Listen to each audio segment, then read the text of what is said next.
तो last class में हम लोगों ने इलेक्ट्रिक फ्लक्स से रिलेटेड कैलकुलेशन किए थे। आज हम लोग एक लॉ पढ़ेंगे जिसको हम लोग कहते हैं गॉस लॉ। ठीक है, कह रहा है अभी इलेक्ट्रिक फ्लक्स का कैलकुलेशन अभी और भी चलना है ना। हम लोग लास्ट क्लास में कुछ कैलकुलेशन किए थे, अभी और भी कुछ कैलकुलेशन करेंगे। पहले एक लॉ हम लोग पढ़ेंगे, गॉस लॉ।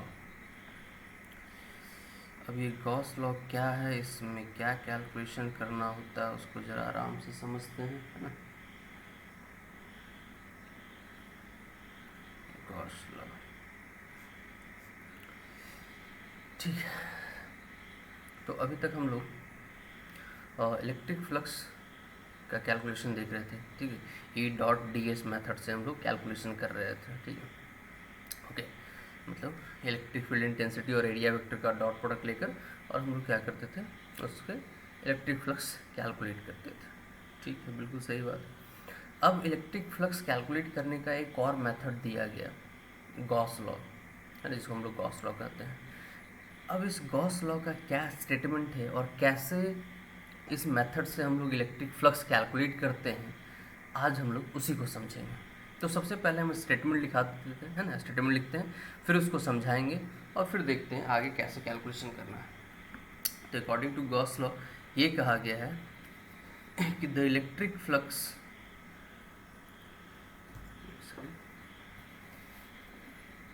स्टेटमेंट कुछ ऐसा है, the electric flux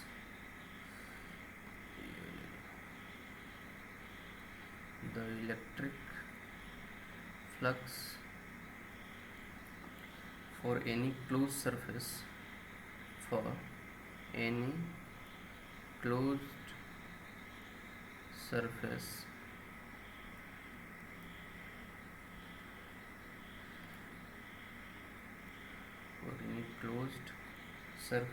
is equal to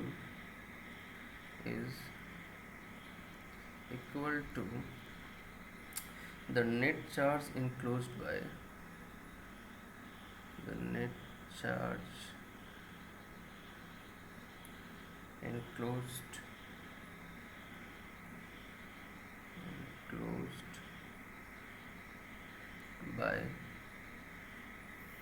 the surface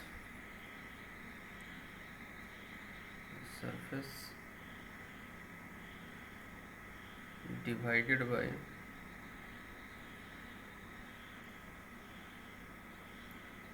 epsilon naught. अब यहाँ पर देखो कुछ इंपॉर्टेंट पॉइंट। सबसे पहले कैलकुलेशन किसका होगा, इलेक्ट्रिक फ्लक्स, कैसे सरफेस के लिए, क्लोज सरफेस के लिए। और क्या इंपॉर्टेंट पॉइंट है, equal to the net charge. देखो, net charge enclosed by the surface divided by epsilon naught. ये कुछ इंपॉर्टेंट पॉइंट्स।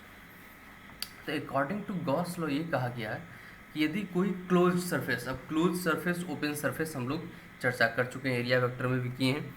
जब हम लोग फ्लक्स कैलकुलेशन कर रहे थे तो वहाँ पे भी हम लोगों ने दोनों क्लोज सरफेस की वजह से भी कैलकुलेशन कर रखे हैं, है ना, ओपन सरफेस की वजह से भी कैलकुलेशन कर रखे हैं। तो हमें पता है क्लोज सरफेस क्या होता है, ओपन सरफेस क्या होता है। ओके, तो अकॉर्डिंग टू गॉस लॉ ये कहा गया है कि यदि कोई क्लोज सरफेस है और उसके अंदर टोटल चार्ज कुछ रखा हुआ है, मान लेते हैं Q, तो अकॉर्डिंग टू गॉस लॉ कहा गया है कि उस क्लोज सरफेस से जो टोटल फ्लक्स पास होगा वो फ्लक्स कितना होगा, तो वो फ्लक्स होगा Q इनक्लोज्ड, मतलब जो चार्ज इनसाइड क्लोज सरफेस है, टोटल चार्ज जो अंदर में, टोटल चार्ज हमेशा ध्यान रखना क्या, total charge enclosed divided by epsilon naught. ये हमें पता है कि ये क्या होता है ना, परमिटिविटी ऑफ फ्री स्पेस। ठीक है, तो ये according to Gauss law flux बताया गया, इतना होता है।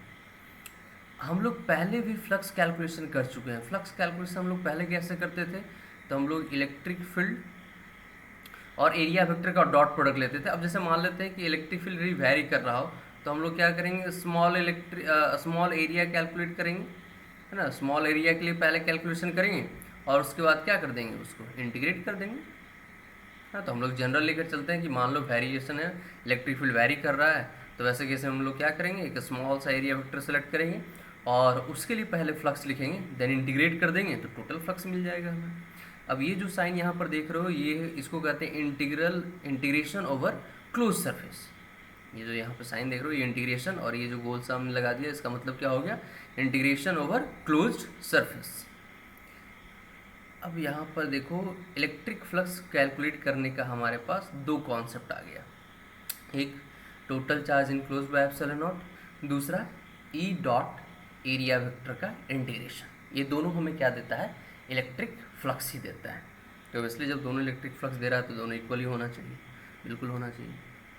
तो गॉस लॉ भी एक मेथड है क्या बच्चों, इलेक्ट्रिक फ्लक्स कैलकुलेट करने का, और ई डॉट डी एस भी एक मेथड है इलेक्ट्रिक फ्लक्स कैलकुलेट करने का। ठीक है, कोई बहुत ज़्यादा बड़ा बात नहीं। अब आ जाओ, ये Q enclose by epsilon not को हम एक एग्जांपल से भी समझ सकते हैं कि हाँ इसमें कितनी सच्चाई है। जैसे चलो हम एक एग्जांपल लेकर तुम्हें दिखाते हैं, चलो यहीं पे ले लेते हैं एक एग्जांपल। जैसे मान लो एक स्फेरिकल सरफेस है, मान लो एक स्फेयर है, ठीक है। इस स्फेयर के अंदर एक हम चार्ज रख दिए क्यू, है ना। तो इस स्फेयर के सेंटर पे हमने एक चार्ज रख दिया, कितना बच्चों, क्यू। कितना चार्ज रख दिया, क्यू, है ना। और ये है क्या, ये है स्फेयर ऑफ रेडियस आर। इस स्फेयर का रेडियस क्या है, आर, ठीक है। इसके सेंटर पे हमने चार्ज रख दिया क्यू। अब इस स्फेयर से इस क्यू चार्ज की वजह से कितना फ्लक्स पास होगा ये हमें कैलकुलेट करना है। कैसे कैलकुलेट किया जाए, ओके। तो हमें पता है ई डॉट एरिया लेते थे, है ना, हम लोग करते आए हैं ई डॉट एरिया वेक्टर। अब यहाँ पर चूंकि देखो स्फेरिकल सरफेस है तो हम बताए थे कि एरिया वेक्टर का कैलकुलेशन कैसे करते हैं। तो एरिया वेक्टर का कैलकुलेशन कैसे किया जाता है भाई, तो एरिया वेक्टर जो होता है वो क्लोज सरफेस जो भी एलिमेंट सेलेक्ट करेंगे, क्योंकि अब यहाँ पे हर एक जगह पे एरिया वेक्टर का डायरेक्शन अलग होगा। जैसे यहाँ सरफेस सेलेक्ट करोगे तो एरिया वेक्टर ऐसे परपेंडिकुलर हो जाएगा, यहाँ सरफेस सेलेक्ट करोगे तो एरिया वेक्टर इधर ऐसे परपेंडिकुलर हो जाएगा, है ना। तो कहीं भी तुम सेलेक्ट करते हो तो बस वहाँ पर ध्यान रखना है कि एरिया वेक्टर वहाँ पर क्या होना चाहिए, बस परपेंडिकुलर डायरेक्शन में। तो जैसे मान लो यहाँ पे हम छोटा सा सरफेस सेलेक्ट कर लेते हैं, स्फेयर का एक छोटा सा एक एलिमेंट हम यहाँ सेलेक्ट कर लेते हैं। देखो तो इस एलिमेंट का जो एरिया वेक्टर का डायरेक्शन होगा वो कुछ ऐसे परपेंडिकुलर, तुम एक तरह से कह सकते हो radially away from the sphere, ठीक है, सही बात है। तो चलो ये हो गया, यहाँ पर इस एरिया को हम स्मॉल एरिया मान लेते हैं ds वेक्टर, ठीक है, ये तो हो गया। अब यहाँ पे इलेक्ट्रिक फील्ड का डायरेक्शन भी देखना होगा। तो ये पॉइंट चार्ज Q है और Q से किसी पॉइंट पे इलेक्ट्रिक फील्ड का डायरेक्शन देखना हो तो तुम्हें पता होना चाहिए कि हम लोग करते क्या है, वहाँ पे एक +1 चार्ज रख देते हैं। इलेक्ट्रिक फील्ड इंटेंसिटी का डायरेक्शन कैसे देखते हैं, फील्ड में कहीं भी इंटेंसिटी का डायरेक्शन देखना हो वहाँ पे +1 चार्ज रखो, है ना, और उस पर फोर्स जिस डायरेक्शन में लग रहा होगा उधर ही क्या होगा, इलेक्ट्रिक फील्ड इंटेंसिटी का डायरेक्शन। तो चलो मान लेते हैं कि ये Q जो है पॉजिटिव चार्ज है, तो इस पॉजिटिव चार्ज को क्या करेगा, रेडियली आउटवर्ड रिपेल करेगा, इधर एकदम रेडियली आउटवर्ड ऐसे। तो इलेक्ट्रिक फील्ड इंटेंसिटी भी यहाँ पे इसी डायरेक्शन में, जिस डायरेक्शन में एरिया वेक्टर, मतलब जो theta angle between electric field intensity and area vector यहाँ पर क्या हो जाएगा बच्चों, 0। क्या हो जाएगा, 0। तो सोचो इस स्मॉल से एरिया से कितना फ्लक्स पास करेगा, है ना, उस छोटे से स्मॉल एरिया से कितना फ्लक्स पास करेगा। तो कैसे लिख दोगे, इलेक्ट्रिक फील्ड इंटेंसिटी जो वहाँ पर है डॉट उस छोटे से स्मॉल से एरिया को लिख दो, ds वेक्टर हमने माना स्मॉल एरिया को, डॉट प्रोडक्ट, ठीक है भाई, चलो सही है, लिख दिए। तो इसको हम लोग क्या लिख सकते हैं, चलो इंटीग्रेशन अभी नहीं लगाते हैं, ये तो अभी हम लोगों ने स्मॉल ds एलिमेंट के लिए ये फ्लक्स हो गया, ई डॉट ds क्या हो गया, flux through this ds element, इस एलिमेंट से कितना फ्लक्स पास होगा। बट हमें तो क्या चाहिए, टोटल इस पूरे स्फेयर से कितना पास होगा। तो उसके लिए हम इसको क्या करेंगे, कुछ नहीं, इसके लिए इसको क्या करना होगा, इंटीग्रेट करना होगा ओवर क्लोज सरफेस। तो ये हमें क्या दे देगा बच्चों, टोटल फ्लक्स थ्रू स्फेयर, ये हमें टोटल फ्लक्स दे देगा कि स्फेयर से टोटल कितना फ्लक्स पास होगा। तो ई डॉट डी एस, हमें ई और डी एस के बीच एंगल 0 है तो हम उसको ब्रेक करके डायरेक्ट लिख दे सकते हैं ई इंटू डी एस, क्या ऐसा लिखा जा सकता है, ओके। अब यहाँ पर important point, electric field intensity, ठीक है, इस पॉइंट पे कितना होगा, तो वैसी बात है, ये जो पॉइंट है यहाँ से कितने डिस्टेंस पे बच्चों, ये पॉइंट यहाँ से r डिस्टेंस पे, तो इलेक्ट्रिक फील्ड इंटेंसिटी क्या लिखोगे यहाँ पर, के क्यू अपॉन आर स्क्वायर। यदि तुम्हें याद हो पॉइंट चार्ज से r डिस्टेंस पे इलेक्ट्रिक फील्ड इंटेंसिटी क्या होता है, तो वो होता है के Q upon r square into d s. D s क्या है, स्मॉल एलिमेंट्री एरिया, ठीक है। अब देखो इस स्फेयर के किसी भी पॉइंट पे तुम चले जाओ तो हर एक पॉइंट पे ये क्यू से डिस्टेंस क्या होगा, आर, मतलब हर एक पॉइंट पे इंटेंसिटी क्या रहेगा, सेम, कितना, के क्यू अपॉन आर स्क्वायर। तो तुम इस के क्यू अपॉन आर स्क्वायर जो कि इंटेंसिटी, इसको बाहर निकाल सकते हो इंटीग्रेशन के, क्योंकि ये सरफेस के हर एक पॉइंट पे सेम ही वैल्यू होगा, मतलब समझो कि ये कांस्टेंट वैल्यू हो गया। तो इंटीग्रेशन किसका होगा, ds का। और ds है क्या, तो इस स्मॉल से एलिमेंट का एरिया। तो जब तुम इस एरिया, स्मॉल से एलिमेंट के एरिया को इंटीग्रेट करोगे तो तुम्हें क्या मिलेगा, इस पूरे स्फेयर का एरिया। और पूरे स्फेयर का सरफेस एरिया कितना हो जाएगा, 4 पाई आर स्क्वायर। क्या हो जाएगा बच्चों, 4 पाई आर स्क्वायर। तो लिख देते हैं के क्यू अपॉन आर स्क्वायर, और इसका इंटीग्रेशन हो जाएगा 4 पाई आर स्क्वायर। तो आर स्क्वायर ने आर स्क्वायर को काट दिया, तो बचा क्या, के क्यू इंटू 4 पाई। ओके, अब चलते हैं नेक्स्ट पेज पे। तो फ्लक्स थ्रू स्फेयर आ गया के क्यू इंटू 4 पाई। अब के का वैल्यू पुट कर दो, वैक्यूम के लिए कितना होता है, 1/4 पाई epsilon naught into Q into 4 पाई। 4 पाई गया, क्या आ गया बच्चों, क्यू अपॉन एप्सिलॉन नॉट। तो यही तो स्टेटमेंट था किसका, गॉस लॉ का, है ना, कि टोटल चार्ज यदि क्यू इनक्लोज्ड है, देखो यहाँ पे स्फेयर के अंदर टोटल चार्ज कितना रखे थे, क्यू, तो कितना फ्लक्स आया total, Q by epsilon naught, है ना। तो यही तो स्टेटमेंट था। अब इम्पॉर्टेंट पॉइंट, यहाँ तो चलो हमने स्फेयर ले लिया, सिमेट्रिक था। अब जैसे मान लो बहुत सारे हम केसेस लेते हैं, अच्छा एक बात बताओ, यही क्यू चार्ज को जब हम, यही क्यू चार्ज को हम एक ऐसे स्फेयर के इनसाइड रखते हैं सेंटर पे अभी भी, जिसका कि रेडियस 2r है। अब बताओ इस स्फेयर से कितना फ्लक्स पास होगा, है ना। यही क्यू चार्ज जब हम r रेडियस के अंदर रखे थे तब तो आया फ्लक्स कितना, क्यू बाय एप्सिलॉन नॉट। जब 2r रेडियस वाले स्फेयर के अंदर रखोगे, ये क्या स्फेयर है, स्फेयर है, तब कितना फ्लक्स होगा। ठीक, एक और ले लेते हैं थोड़ा डिफरेंट। अब मान लो हम स्फेयर ना लेके हम कैसा भी आर्बिट्रेरी शेप ले लिए, लेकिन क्लोज्ड है, चारों तरफ से कंप्लीटली क्लोज्ड। ये कैसा है, क्लोज्ड है, क्लोज्ड सरफेस है, क्लोज्ड सरफेस, और इसके अंदर एक चार्ज रखा हुआ है क्या, क्यू। ठीक है, अब यहाँ पे फ्लक्स कितना होगा, या चलो हम मान लेते हैं कि हमने एक क्यूब ले लिया, हमने एक क्यूब ले लिया,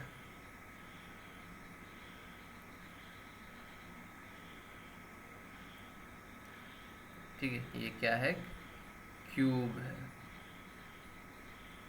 जिसका साइड कितना है, साइड है बच्चों a, और इस क्यूब के सेंटर पे हमने एक चार्ज रख दिया Q, क्यूब के अंदर हमने एक चार्ज रख दिया Q। अब इस क्यूब से कितना फ्लक्स पास होगा, ठीक है। तो इस तरह से क्वेश्चन हमसे पूछे जाएंगे। अब ये 2r हो, या हमने जो पहले स्फेयर लिया था वो कितने रेडियस का था, r रेडियस का।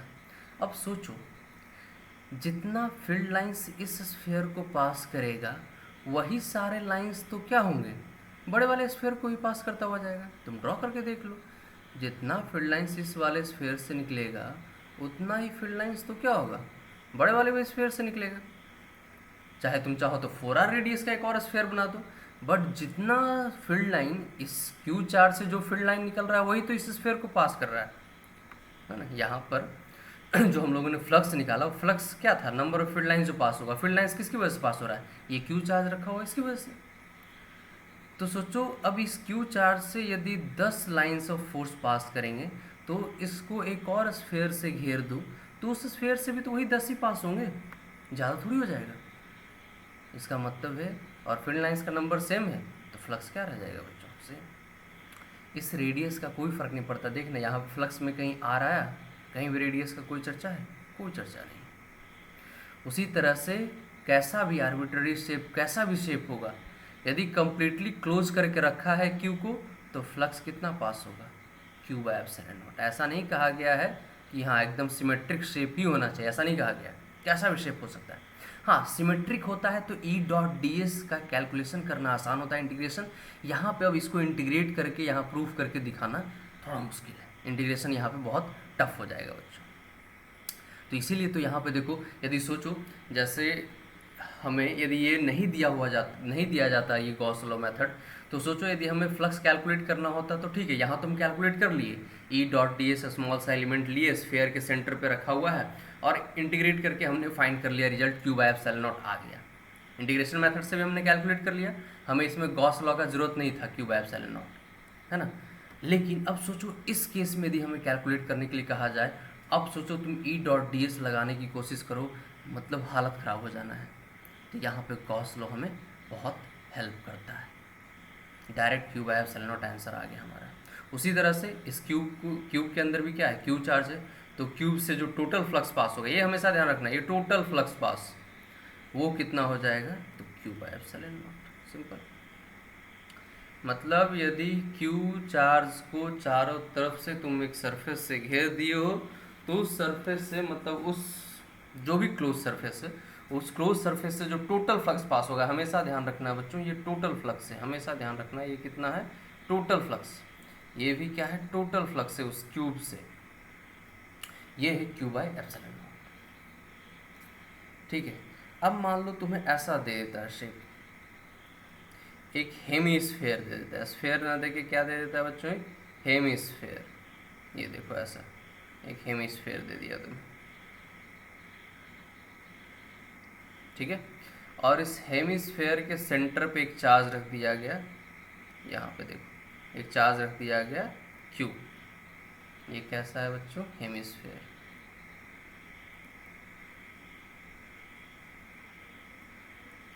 ठीक है, ओके। अब तुमसे पूछ दिया जाए बताओ इस हेमीस्फेयर से कितना फ्लक्स पास होगा, तो अब ये हेमीस्फेयर इस क्यू को कम्प्लीटली कवर नहीं कर रखा है, बस ऊपर से कवर कर रखा है, नीचे से तो पूरा खुला है। तो अब जितना फील्ड लाइंस इस क्यू से निकलेगा, जैसे यहाँ पे क्यू से जितना भी फील्ड लाइंस निकल रहा है वो सारा का सारा लाइंस क्या है, इस स्फेयर से होके ही पास हो रहा है। तो क्यू से जितना नंबर ऑफ फील्ड लाइंस निकलेगा, है ना, उसी के प्रोपोर्शनल क्या हो जाएगा, फ्लक्स। बट यहाँ पर देखो जो फील्ड लाइंस इधर से ऐसे पास होंगे वो तो ठीक है, इसी फ्लक्स इसी स्फेयर से पास हो रहा है, ठीक है, ऐसे, ठीक है, ऐसे पास हो रहा है। लेकिन जो फील्ड लाइन सोचो ऐसे पास होगा, ये तो फिर इस स्फेयर से होकर पास नहीं हो रहा है, बात समझ में, ये फील्ड लाइंस तो इस स्फेयर से होकर पास नहीं हो रहा है। तो अब क्यू बाय एप्सिलॉन नॉट तो क्या होता था, ये टोटल फ्लक्स। तो ऐसे केस में क्या करते हैं, इस क्यू चार्ज को पूरी तरह से कवर करने की कोशिश करो।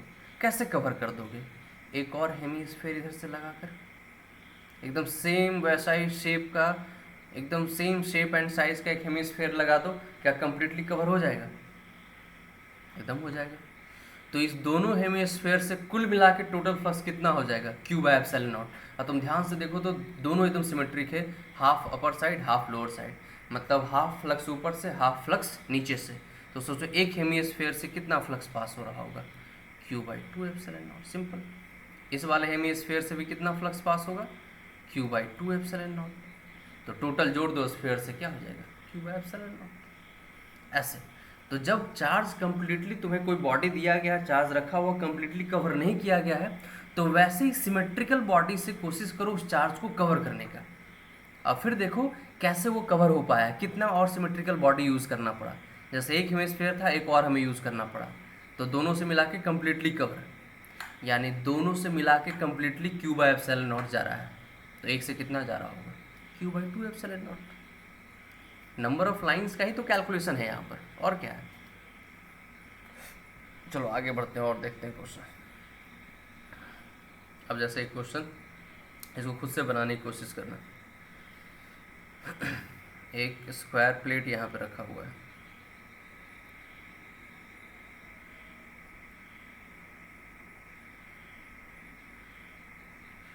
ना, मान लो स्क्वायर प्लेट है ये,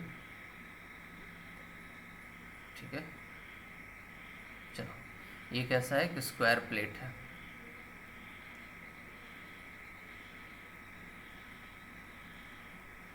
जिसका साइड कितना है बच्चों, साइड है ए। अब इस स्क्वायर प्लेट से कितना ऊपर, तो इस स्क्वायर प्लेट से a/2 ऊपर, समझ रहे हो ना, प्लेट नीचे रखा हुआ, प्लेट से a/2 ऊपर ऐसे आ जाए वर्टिकली ऊपर, और यहाँ पे एक चार्ज रख दो q। देखो क्वेश्चन समझना है, ये साइड कितना है इसका a, बट वो वर्टिकली कितना ऊपर आया, इसके सेंटर से देख रहे हो, ये स्क्वायर प्लेट का क्या है, सेंटर, और सेंटर से ये कितना ऊपर जाकर a/2 डिस्टेंस ऊपर जाकर एक q चार्ज को रख दिया गया। अब पूछा गया है कि बताओ flux through this plate, flux through this plate कितना पास होगा। अब ये नहीं कह देंगे Q/ε0, क्योंकि ये प्लेट इस Q को चारों तरफ से कम्प्लीटली कवर करके नहीं रखा है, ठीक है ना। कुछ ही होंगे फ्लक्स जो इस प्लेट से पास होंगे, इस Q से निकलने वाले लाइंस में से कुछ लाइंस इस प्लेट से पास होंगी। टोटल पास होता तो Q/ε0 लिख देते हैं अकॉर्डिंग टू गॉस लॉ। अब सोचो कैसे कैलकुलेट करोगे इसको, दिमाग लगा। अभी इससे पहले वाले क्वेश्चन एकदम स्फेयर वाले कॉन्सेप्ट पे है।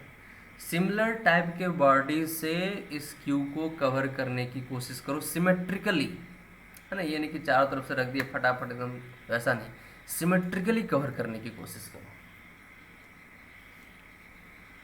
चलो लगाओ दिमाग, सिमेट्रिकली कवर करने की कोशिश करो।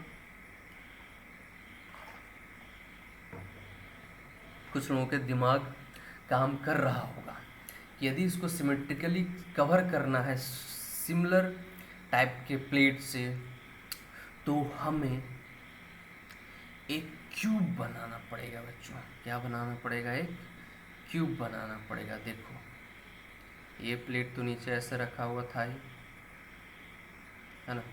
अब चारों साइड से भी प्लेट लगाना पड़ेगा, है ना। चारों साइड से यदि प्लेट लगाते हो, हर एक साइड से प्लेट तो लगाना पड़ेगा ना जी। जैसे इस साइड से ऐसे एक प्लेट लगाना पड़ेगा ऐसे, ठीक है। एक आगे से, एक सेकंड थोड़ा सही से बना ले डायग्राम।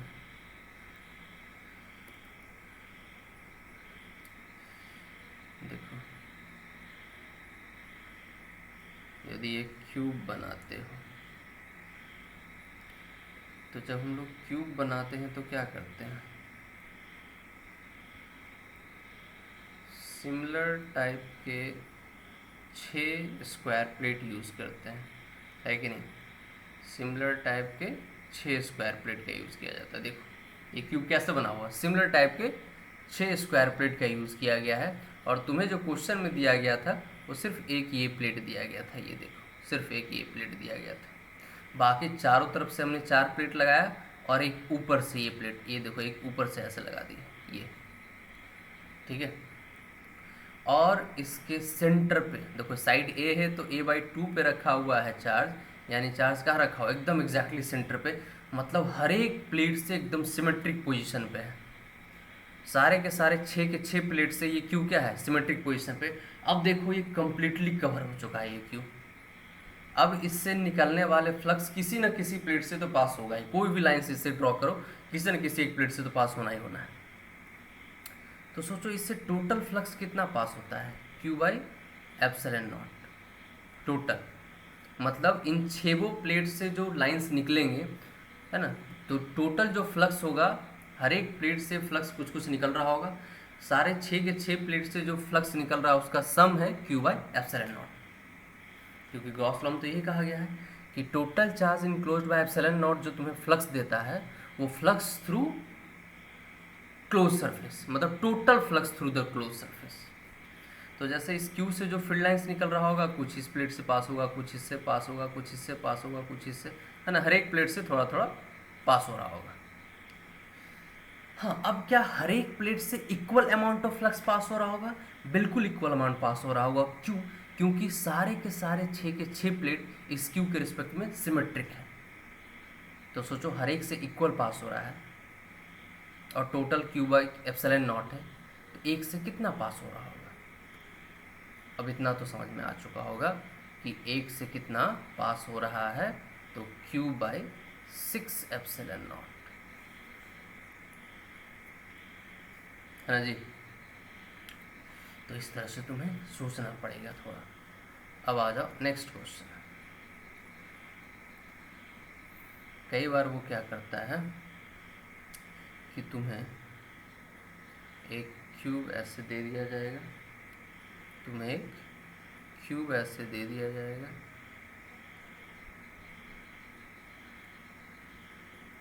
क्यूब बनाने की कोशिश कर रहे हैं हम, कुछ गलती हो जाए तो काम चला लेना बच्चों।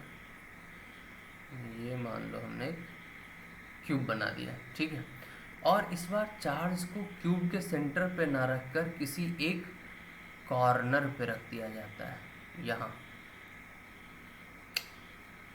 अब पूछा जाता है कि बताओ इस क्यूब से कितना फ्लक्स पास होगा, total flux through this cube. अब नहीं कह सकते कि क्यू बाई एप्सिलॉन नॉट। इस केस में यहाँ पर क्यू चूंकि कम्प्लीटली इनसाइड था, तो Q by epsilon not total flux सही है। बट इस केस में क्यू अंदर है नहीं, कॉर्नर पे देखो, तो इधर जो फ्लक्स निकलेगा वो कहाँ इससे पास हो रहा होगा। हाँ, तो फिर से काम वैसा ही, क्या कितने ऐसे क्यूब यूज़ करके इस क्यू चार्ज को कम्प्लीटली कवर कर दिया जा सकता है? पहले तो यही इमेजिन करके देखो। देखो इमेजिन कर पाते हो कि नहीं। इसको इमेजिन करवाने के लिए चलो हम एक और डायग्राम बनाते हैं। वैसे बहुत लोग तो इमेजिन कर लिए भी होंगे, थोड़ा इमेजिनेशन पावर यदि सही हो तो, और सही जगह यूज़ करो तो, है ना। वैसे तो इमेजिनेशन पावर तुम लोग काफ़ी यूज़ करते हो। तो देखो हमने एक बड़ा सा क्यूब बनाया,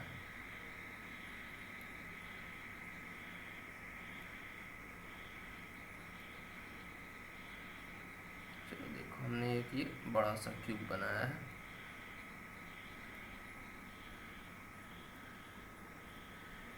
ठीक है। और इसके अंदर एक छोटा सा क्यूब बनाना है, इसके अंदर एक छोटा सा क्यूब बना दो, कुछ ऐसा।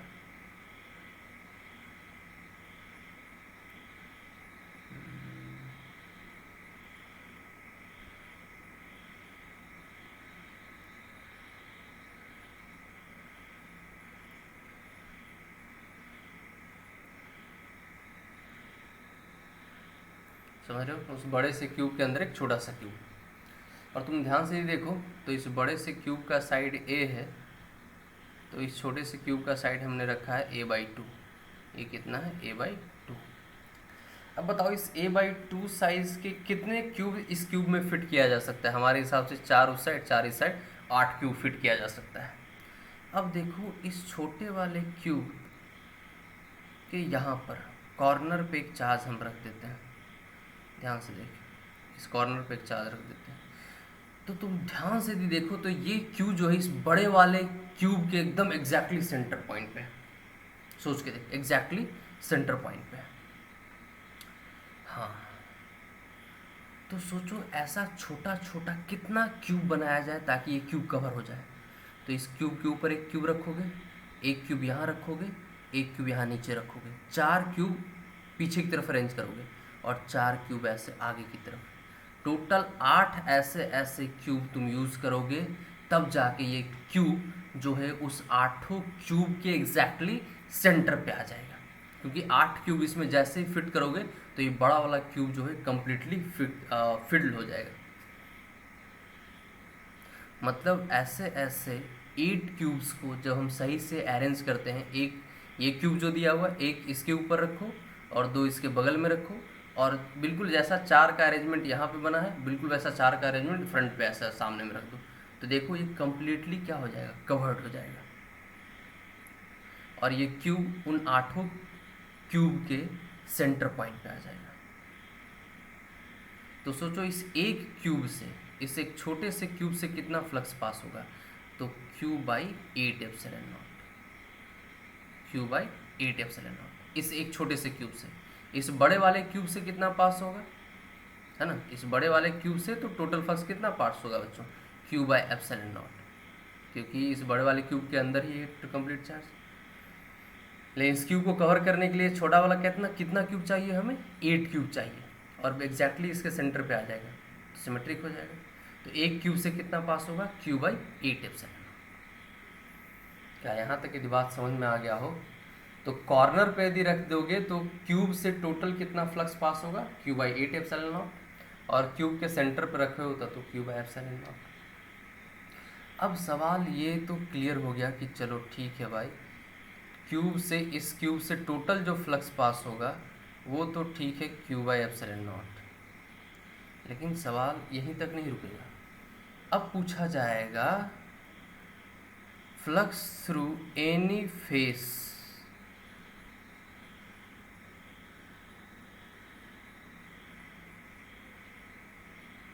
है ना, फ्लक्स थ्रू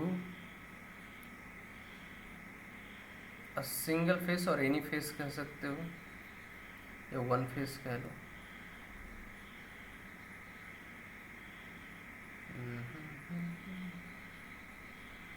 वन फेस, ठीक है। और इसके साथ वन फेस के साथ एक और बात है जो कि अभी क्लियर होगा, टेंशन मत लेना।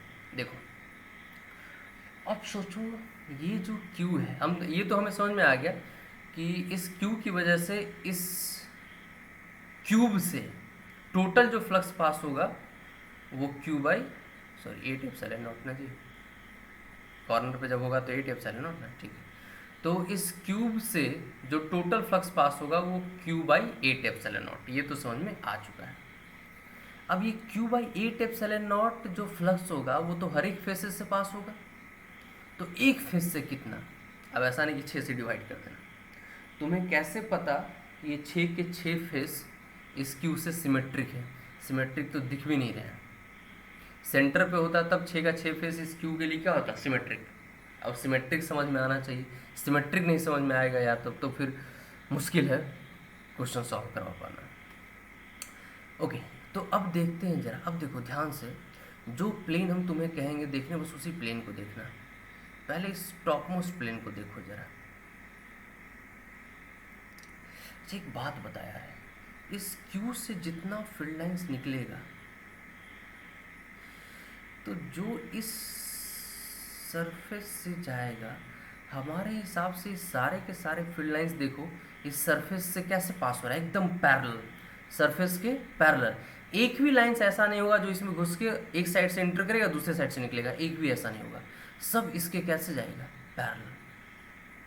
सिमिलरली वैसे ही इस फेस के लिए भी होगा, ये जो फेस तुम्हें दिख रहा है, ये फेस, ये फेस,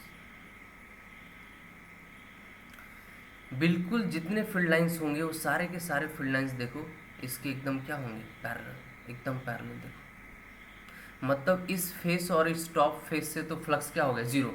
उसी तरह से ये जो पीछे एक फेस तुम्हें दिख रहा है, ये वाला फेस, ये, इसके भी सारे फ्लक्स, इसके जो फील्ड लाइंस होंगे वो सब इस फेस के पैरेलल। मतलब ये तीन जो फेस है जिससे ये क्यू, जिस तीनों के कॉर्नर पॉइंट पे जो ये क्यू है ना, ये जो तीन फेस तुम्हें दिख रहा है उन तीनों फेस का जो कॉमन पॉइंट है और वहीं पे क्यू रखा हुआ है। तो इस क्यू से अटैच जो भी तीन फेसेस हैं उन तीनों फेसेस से जो फ्लक्स पास हो रहा है वो जीरो है। मतलब Q बाई 8 एप्सिलॉन नॉट का कोई भी पार्ट इन तीनों फेस से पास नहीं हो रहा है, इन तीनों फेस से कोई फ्लक्स पास ही नहीं हो रहा है। तो अब जो रिमेनिंग बचे तीन फेस, कौन से तीन फेस बचे, एक ये फेस और एक वो पीछे वाला फेस और एक नीचे वाला ये फेस, ये तीन फेस रिमेनिंग बच गए। अब इन तीनों फेस से यदि तुम ध्यान से देखोगे, क्यूब लेना और उससे तुम ऑब्जर्व करना, ये क्यू जो है ये रिमेनिंग तीनों फेस के लिए सिमेट्रिक है। तो इस रिमेनिंग तीन फेस में से किसी एक फेस के लिए यदि निकालना हो तो बस इसको 1/3 कर दो, यानी Q बाई 24 एप्सिलॉन नॉट। बाकी ये 3 फेस जो इसके साथ अटैच हैं उनसे फ्लक्स 0, रिमेनिंग 3 फेस में से किसी एक से Q/24 इसके लिए थोड़ा प्रॉब्लम हो तो एक क्यूब लेना और ऑब्जर्व करके देखना थोड़ा, तब समझ में आएगा। 3D डायग्राम है ना, थोड़ा मुश्किल होता है, लेकिन इमेजिनेशन अच्छा हो तो समझ सकते हो। ओके, अब आगे बढ़ते हैं, है ना।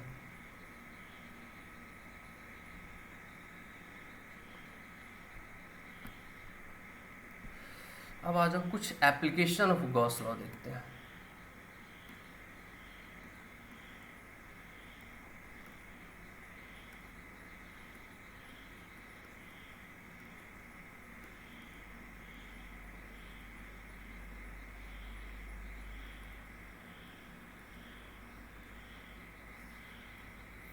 ठीक है, गॉस लॉ के क्या एप्लीकेशन है। अब यहाँ पे गॉस लॉ को हम लोग इलेक्ट्रिक फील्ड इंटेंसिटी कैलकुलेट करने के लिए भी कई बार यूज़ कर सकते हैं। कैसे, तो देखो, आ जाओ। जैसे हम लोगों ने पॉइंट चार्ज की वजह से इलेक्ट्रिक फील्ड इंटेंसिटी कैलकुलेट किया था ना, यहाँ भी देखो कैलकुलेट करके देखते हैं। Electric field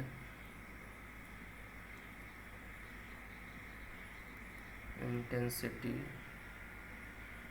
due to a point charge.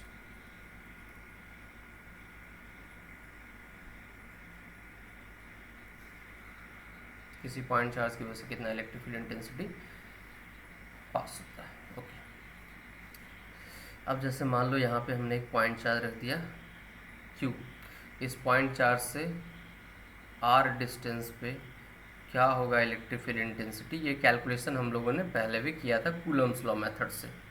ठीक है, ये पॉइंट P है, यहाँ पे बताओ इलेक्ट्रिक फील्ड इंटेंसिटी क्या होगा। ठीक है, थोड़ा सा ज़्यादा दूर हो गया, थोड़ा नज़दीक बना लो इसको।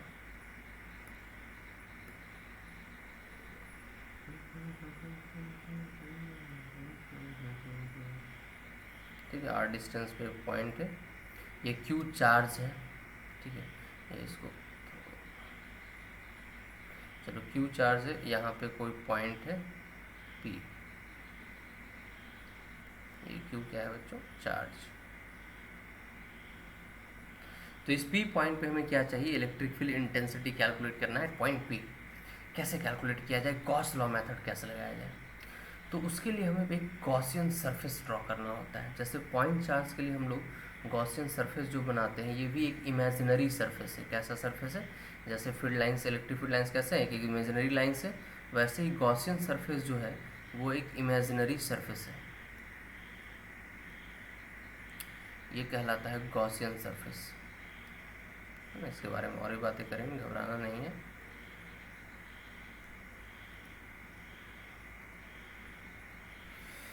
गॉसियन सरफेस के बारे में और भी बातें करेंगे, टेंशन लेने की ज़रूरत नहीं है। कंसेप्चुअल बातें करेंगे, इससे कंसेप्चुअल क्वेश्चन भी पूछे जाते हैं। ओके, अभी गॉसियन सरफेस हमने ड्रॉ किया, तो पॉइंट चार्ज के लिए हम लोग गॉसियन सरफेस कैसा ड्रॉ करते हैं, स्फेरिकल।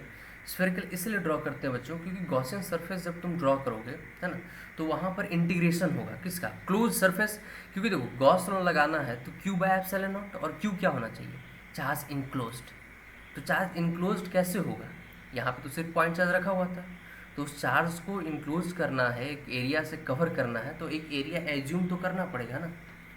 तो उस Q चार्ज को कम्प्लीटली कवर करने के लिए, उसको एक क्लोज सरफेस के अंदर लाने के लिए हम लोग एक क्लोज सरफेस खुद से इमेजिन करते हैं। अब जब क्लोज सरफेस इमेजिन करेंगे तो ये भी ध्यान रखेंगे कि आगे हमें इंटीग्रेशन भी करना है। तो इंटीग्रेशन करना है तो सिमेट्रिक हो तो इंटीग्रेशन आसान होगा। तो अब सोचो पॉइंट चार्ज के लिए हम एक यदि स्फेयर लेते हैं तो फ़ायदा क्या होता है कि उस स्फेयर का हर एक पॉइंट इस पॉइंट चार्ज से कितने डिस्टेंस पे होगा, R डिस्टेंस पे। मतलब हर एक पॉइंट पे इलेक्ट्रिक फील्ड इंटेंसिटी क्या होगा, सेम होगा, है ना। तो उससे क्या होगा, E.ds का जो इंटीग्रेशन होगा हमारे लिए आसान हो जाएगा। तो इसीलिए पॉइंट चार्ज के केस में हम लोग गॉसियन सरफेस कैसा लेते हैं, स्फेरिकल लेते हैं। अब इससे कैलकुलेशन कैसे होगा, कैसे कैलकुलेट करेंगे electric field intensity at point P। तो आते हैं, अकॉर्डिंग टू गॉस लॉ क्या कहा जाता है भाई, कि जो फ्लक्स होगा, टोटल फ्लक्स, वो E.ds इंटीग्रेशन, वेक्टर E.ds का इंटीग्रेशन, और ये किसके इक्वल हो जाएगा according to Gauss law, Q enclosed upon epsilon. ठीक है, इसी मेथड का यूज़ करना है। तो अब ई डॉट डी एस यदि यूज़ करना है तो उसके लिए वेक्टर ई और डी एस का डायरेक्शन भी देखना होगा। तो यदि हम यहाँ पे एक छोटा सा एलिमेंट सेलेक्ट कर लेते हैं इस पॉइंट पे, तो यहाँ इलेक्ट्रिक फील्ड इंटेंसिटी तो रेडियली आउटवर्ड मान लेते हैं, क्यू पॉजिटिव चार्ज है तो इलेक्ट्रिक फील्ड इंटेंसिटी भी इसी डायरेक्शन में, और एरिया वेक्टर तो परपेंडिकुलर होता ही है सरफेस के, और away from close surface in case of close surface, तो इस डी एस वेक्टर का डायरेक्शन भी इलेक्ट्रिक फील्ड के लॉन्ग ही हो जाएगा। तो थीटा एंगल क्या हो जाएगा, 0 डिग्री। ठीक है भाई, अब लगा दो कॉन्सेप्ट। तो ई डॉट डी एस, तो इलेक्ट्रिक फील्ड और डी एस के बीच एंगल 0 है, तो ये डायरेक्ट ई इंटू डी एस हो जाएगा, इक्वल्स टू क्यू अंदर में कितना है total charge, Q divide by epsilon. जो गॉसियन सरफेस लिए हो स्फीयर उसके अंदर टोटल चार्ज क्या है, क्यू। ये गॉसियन सरफेस हम लोग क्या एज्यूम किए हैं पॉइंट चार्ज के केस में, स्फीयर। ओके, अब यहाँ पे इलेक्ट्रिक फील्ड इंटेंसिटी देखो हर एक पॉइंट पे क्या होगा, सेम के क्यू बाय आर स्क्वायर हमें पता है। क्यू चार्ज से आर डिस्टेंस पे हर जगह पे इलेक्ट्रिक फील्ड इंटेंसिटी क्या होता है, सेम। यानी कि अपना जो ये इलेक्ट्रिक फील्ड इंटेंसिटी है ये कांस्टेंट टर्म है, तो इसको बाहर निकाल लेंगे। इलेक्ट्रिक फील्ड इंटेंसिटी अपना क्या है, ये एक कांस्टेंट टर्म है, क्योंकि सरफेस के हर एक पॉइंट पे इंटेंसिटी सेम होगा, क्योंकि सरफेस का हर एक पॉइंट सेम डिस्टेंस पे है, किससे, पॉइंट चार्ज से। तो integration of d s equals to q upon epsilon naught. अब डी एस का इंटीग्रेशन क्या देगा, तो डी एस स्मॉल सा एरिया है, टोटल इंटीग्रेशन करोगे तो 4 पाई आर स्क्वायर। तो उस 4 पाई स्क्वायर को तुम यहाँ पे लिख लो, E into 4 pi are square equals to Q by epsilon naught. तो यहाँ से इंटेंसिटी हमें क्या मिला, E equals to Q by 4 pi epsilon naught into R square. यही तो होता है electric field intensity due to a point charge, है ना। तो इस तरह से हम लोग इलेक्ट्रिक फील्ड इंटेंसिटी भी कैलकुलेट कर सकते हैं। तो ये तो चलो, ये तो हम कूलम्स लॉ से भी ज़्यादा ही आसान मेथड था वो, है ना। इसका एप्लीकेशन और भी कॉम्प्लिकेटेड जगहों पे तुम इजी वे में कैलकुलेशन कर सकते हो। जैसे फॉर एग्जांपल हम लोग लाइन चार्ज के लिए कैलकुलेशन किए थे, यदि तुम्हें याद हो तो, इनफाइनाइट लाइन चार्ज। तो आज ज़रा इस मेथड से कैलकुलेट करके देखते हैं कौन सा ज़्यादा इजी है। Electric field intensity due to electric field intensity due to infinite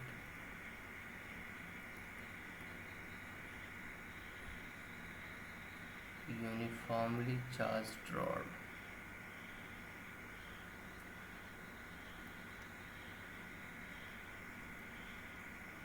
ठीक है, अब इसकी वजह से कैलकुलेट करते हैं इलेक्ट्रिक फील्ड इंटेंसिटी कितना होगा। ये हम लोग पहले कर चुके हैं कैलकुलेशन, है ना। और एक बार थोड़ा यहाँ भी कैलकुलेट करके देखते हैं। चलो एक यूनिफॉर्मली चार्ज रॉड बनाओ जो कि इनफाइनाइट लेंथ का होना चाहिए। ठीक है, ये मान लो एक यूनिफॉर्मली चार्ज्ड रॉड है, और इसका लेंथ क्या है बच्चों, इनफाइनाइट लेंथ का ये एक रॉड है। मान लेते हैं ये रॉड पॉजिटिवली चार्ज है, ठीक है, ओके। और चार्ज पर यूनिट लेंथ याद करो क्या यूज़ करते थे हम लोग वहाँ पर, लैम्डा। अब इसकी वजह से हमें मान लो किसी पॉइंट पे कैलकुलेशन करना है, क्या, इलेक्ट्रिक फील्ड इंटेंसिटी। मान लो इस रॉड से कुछ डिस्टेंस दूर, x डिस्टेंस दूर, हमें किसी पॉइंट P पे क्या कैलकुलेट करना है, इलेक्ट्रिक फील्ड इंटेंसिटी। चलो कैलकुलेशन तो कर लेंगे। गॉस लॉ लगाना है, तो भाई गॉस लॉ लगाना है तो पहले तो चार्ज को कुछ क्लोज सरफेस के अंदर इंक्लोज करना होगा, है ना, बंद करना होगा। उसके लिए गॉसियन सरफेस ड्रॉ करना होगा इमेजिनरी। तो पॉइंट चार्ज केस में तो चलो स्फीयर ड्रॉ कर लिए थे, यहाँ पे कैसा ड्रॉ किया जाए। तो ये सब बातों को थोड़ा ध्यान में भी रखो, जो बताते जाते हैं, हाँ, जो भी बता रहे हैं उन बातों को ध्यान में रखा कीजिए।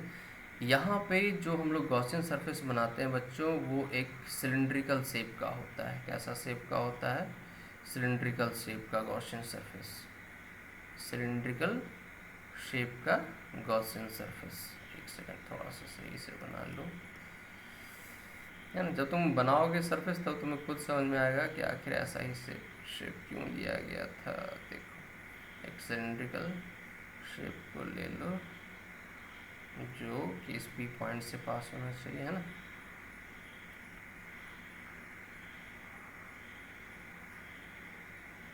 ठीक है, ऐसा एक सिलेंड्रिकल शेप का गॉसियन सरफेस, ये है अपना गॉसियन सरफेस।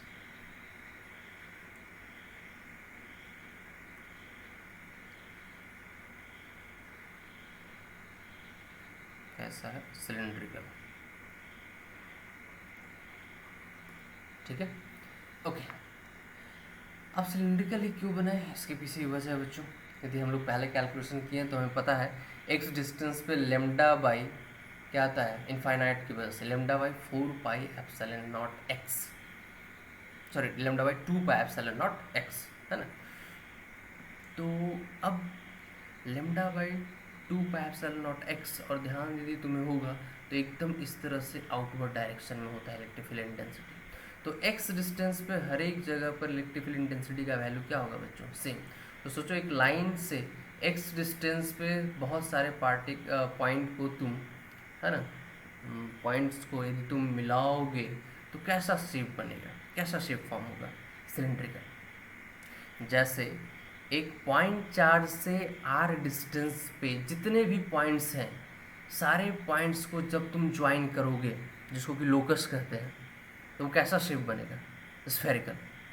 तो उसी तरह से एक लाइन चार्ज से, है ना, ये लाइन जो है, ये लाइन, इस लाइन से x डिस्टेंस पे जितने भी पॉइंट्स होंगे चारों तरफ, उन सारे पॉइंट्स को जब तुम ज्वाइन करोगे तो सिलेंड्रिकल शेप फॉर्म होता है। तो यहाँ पे गॉसियन सरफेस कैसा बनाते हैं बच्चों, सिलेंड्रिकल। इससे फ़ायदा वही, हर एक पॉइंट पे इलेक्ट्रिक फील्ड इंटेंसिटी क्या है, सेम। जैसे यहाँ पे इलेक्ट्रिक फील्ड इंटेंसिटी कुछ इस डायरेक्शन में ऐसे होता है। और बात करें हम यहाँ पे एरिया वेक्टर का, यदि हम एक एरिया वेक्टर यहाँ सेलेक्ट करना चाहें इसी पॉइंट पे, जैसे क्रॉस सेक्शनल एरिया यदि हम यहाँ पे ऐसे सेलेक्ट कर लें सिलेंडर के ऊपर, तो इस एरिया वेक्टर पे यदि तुम परपेंडिकुलर ड्रॉ करोगे तो वो भी एकदम रेडियली आउटवर्ड ऐसे ही होगा बच्चों, इसी डायरेक्शन में, ds वेक्टर। तो फ़ायदा हो गया, इनके बीच का एंगल थीटा क्या हो गया, 0, और आसान हो गया हमारे लिए कैलकुलेशन करना। अब जरा कैलकुलेशन भी करके देख लें कैसे भाई। तो वही गॉस लॉ मेथड यूज़ करेंगे, टोटल फ्लक्स इक्वल्स टू क्या, integration of E dot d s equals to q enclosed upon epsilon naught, है ना जी। अब पहले तो चार्ज इनक्लोज्ड है कितना, तो देखो हम पूरे के पूरे इनफाइनाइट लेंथ का रॉड था, अब इतना लंबा हम गॉसियन सरफेस नहीं बनाया, हमने क्या किया, एल लेंथ का एक गॉसियन सरफेस बना लिया, एक सिलेंडर जो कि एल लेंथ का है। तो इसके अंदर जो चार्ज इनक्लोज्ड है, जो इस सरफेस के अंदर, गॉसियन सरफेस के अंदर, वो कितना है भाई। तो चूंकि ये चार्ज पर यूनिट लेंथ कितना है, लेमडा, तो एल लेंथ पे कितना चार्ज हो जाएगा, एल लेंथ पे चार्ज हो जाएगा L into lambda, unit length पे लेमडा, तो एल लेंथ पे L into lambda divided by epsilon naught. अब जरा ई डॉट डी एस का कुछ किया जाए, ई डॉट डी एस, जरा ई डॉट डी एस का सोचते हैं। तो ई डॉट डी एस जो इलेक्ट्रिक फील्ड इंटेंसिटी होगा वो तो कांस्टेंट टर्म हो गया, हर एक पॉइंट पे क्या होगा बच्चों, सेम ही होगा, ठीक है। अब देखो ये जो सिलेंडर का ये जो सरफेस है, ये जो तुम देख रहे हो ये सरफेस, इससे तो कोई फ्लक्स ही नहीं पास होगा, क्यों, क्योंकि इलेक्ट्रिक फील्ड लाइंस तो ऐसे है, देखो इलेक्ट्रिक फील्ड लाइंस जो होगा वो तो ऐसे जाएगा, ऐसे। तो इस सरफेस के तो क्या हो जाएगा, पैरेलल, तो इससे तो फ्लक्स क्या पास होगा, इस सरफेस की बात करें तो इससे फ्लक्स तो 0 हो जाएगा। उसी तरह से ये बेस में जो ये सरफेस है, इससे भी फ्लक्स क्या हो जाएगा, 0। तो जो भी फ्लक्स पास होगा वो किससे, कर्व्ड एरिया से। तो ये जो टोटल फ्लक्स हम कैलकुलेट करेंगे, टोटल फ्लक्स किससे पास हुआ, सिर्फ और सिर्फ कर्व्ड एरिया से। ये जो तुम देख रहे हो ऊपर और ये जो बेस, इससे तो वैसे ही फ्लक्स क्या हो जाएगा ना, 0। तो ई डॉट डी एस में जो इंटीग्रेशन करेंगे तो इलेक्ट्रिक फील्ड इंटेंसिटी तो हर एक पॉइंट पे इस कर्व सरफेस पे क्या है, सेम ही है, तो बाहर निकाल दिए। अब डी एस का जो इंटीग्रेशन चलेगा, तो डी एस का इंटीग्रेशन में हमें एरिया सिर्फ कौन सा लेना है, जहाँ से फ्लक्स पास हो रहा है, तो फ्लक्स सिर्फ किस एरिया से पास हो रहा है, कर्व्ड एरिया से, equals to q enclosed L upon epsilon naught. तो ई इंटू ये कर्व्ड सरफेस एरिया है कितना भाई, तो याद करो सिलेंडर का कर्व सरफेस एरिया कितना होता है 2πr/L। तो रेडियस यहाँ पे x है, तो 2πx/L ये हो गया इक्वल्स टू L λ/ε0। तो ये L और L तो गया, तुम ध्यान से देखो तो क्या बचा, तो यहाँ पे बचता है E इक्वल्स टू λ/2πx, इधर चला जाएगा तो 2πε0 देखो इनफाइनाइट चार्ज की वजह से इतना ही तो होता था electric field intensity x distance पे। तो देखो ये काफ़ी इजी वे में कैलकुलेशन हो गया। इसके लिए जो हम लोग वहाँ पे कैलकुलेशन किए थे, याद करो एक फाइनाइट लेंथ का रॉड लिए थे, एक एलिमेंट सेलेक्ट किए थे, उस पर काफ़ी इंटीग्रेशन वगैरह करके हमने फाइंड किया था θ1 θ2 के टर्म में, एंड देन फिर θ1 θ2 90 लिए थे, तब जाके इनफाइनाइट के लिए केस आया था λ/2πε0x, है ना। बट यहाँ से काफ़ी ईजी वे में हम लोग कैलकुलेट कर लिए। उसी तरह से इनफाइनाइट चार्ज शीट, उसकी वजह से भी कैलकुलेशन कर सकते हो गॉसियन सरफेस बनाकर, पढ़ के देखना एनसीईआरटी। अब देखो जब 12th बोर्ड का एग्ज़ाम होता है तो वहाँ पे ये इस पोर्शन से क्वेश्चन दिए जाते हैं। इलेक्ट्रिक फील्ड इंटेंसिटी का यदि कैलकुलेशन दिया जाता है तो गॉसियन सरफेस मेथड से ही दिया जाता है ना। गॉस लॉ का ही यूज़ करके तुम्हें उसमें लिखा रहता है कि electric field intensity due to जो इनफाइनाइट लेंथ रॉड या स्फेयर या जो भी है वो गॉस लॉ मेथड से ही तुम्हें प्रूफ करके दिखाना होता है। तो बहुत इंपॉर्टेंट है। अब जब हम लोग इलेक्ट्रिक फील्ड इंटेंसिटी पढ़ रहे थे तो वहाँ पे हमने बताया था कि हॉलो सिलेंडर और सॉलिड सिलेंडर का हमने तुम्हें नहीं बताया था। इलेक्ट्रिक फील्ड इंटेंसिटी कैलकुलेशन वहाँ पर नहीं करवाए थे। इंटीग्रेशन मेथड से भी हो सकता था, ऐसा कुछ नहीं था, थोड़ा लेंथ था। तो वही चीज़ चूँकि वापस से फिर से यहाँ पढ़ना था, इसलिए हमने वहाँ पर करवाया नहीं था। डेरिवेशन कोई खास वैसा यूज नहीं था, वैसे वो डेरिवेशन भी हम करवा देंगे किसी क्वेश्चन में। तो वो कॉन्सेप्ट अब यहाँ पे हम लोग पढ़ते हैं। अभी हम लोग कैलकुलेशन करेंगे electric field intensity due to hollow sphere and charged non conducting solid sphere. दोनों हॉलो और सॉलिड स्फीयर अभी हम लोग क्लियर करेंगे। चलो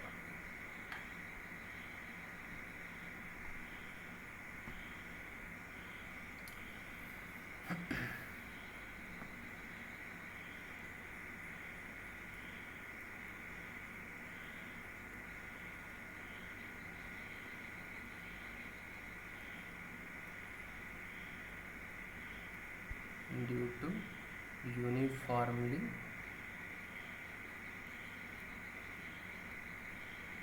charged hollow sphere,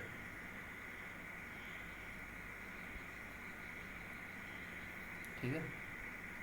तो पहले हॉलो स्फीयर की वजह से कैलकुलेशन करते हैं। यूनिफॉर्मली चार्ज्ड हॉलो स्फीयर है, चलो एक हॉलो स्फीयर बना ही लो। चलो मान लो कि हमने एक हॉलो स्फीयर बना लिया, ये हॉलो स्फीयर, ठीक है। और ये यूनिफॉर्मली चार्ज्ड है, सरफेस पे ही होगा चार्ज, ऑब्वियस सी बात है जब हॉलो स्फीयर है तो। Uniformly charged hollow sphere, surface पे चार्ज इस तरह से यूनिफॉर्मली डिस्ट्रीब्यूटेड है, ठीक है। टोटल चार्ज मान लेते हैं Q, और इसका रेडियस कितना है, तो रेडियस है R,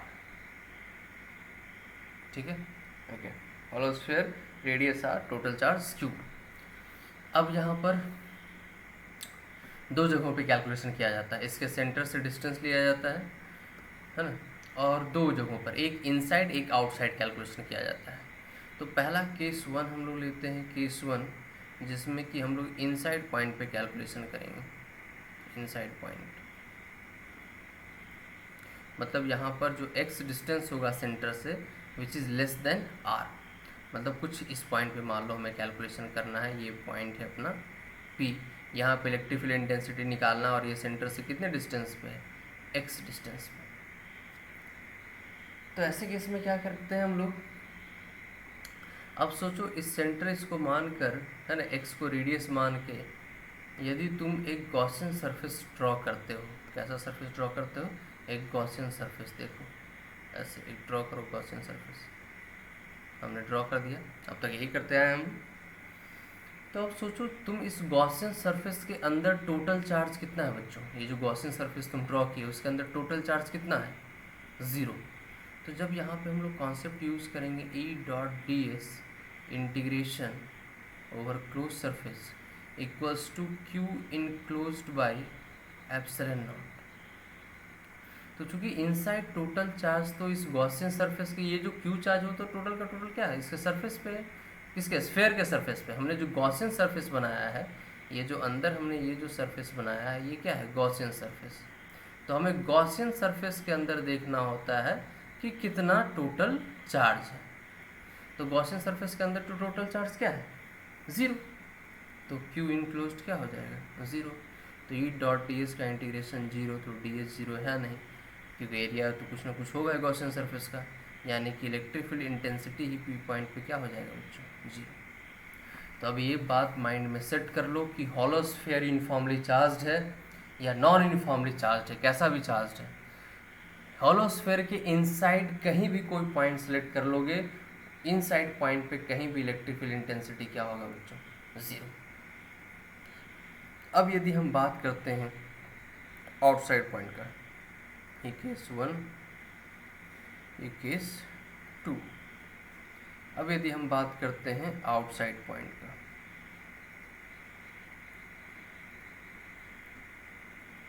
मतलब इस बार जो x हम लोग सेलेक्ट करेंगे सेंटर से डिस्टेंस, ये x क्या है, डिस्टेंस फ्रॉम सेंटर। तो डिस्टेंस फ्रॉम सेंटर इस बार लेना है ग्रेटर देन r, मतलब आउटसाइड पॉइंट। चलो इसका थोड़ा डायग्राम भी बना ही लिया जाए, ज़्यादा अच्छा रहेगा। तो ये अपना हॉलो स्फीयर यूनिफॉर्मली चार्ज्ड है,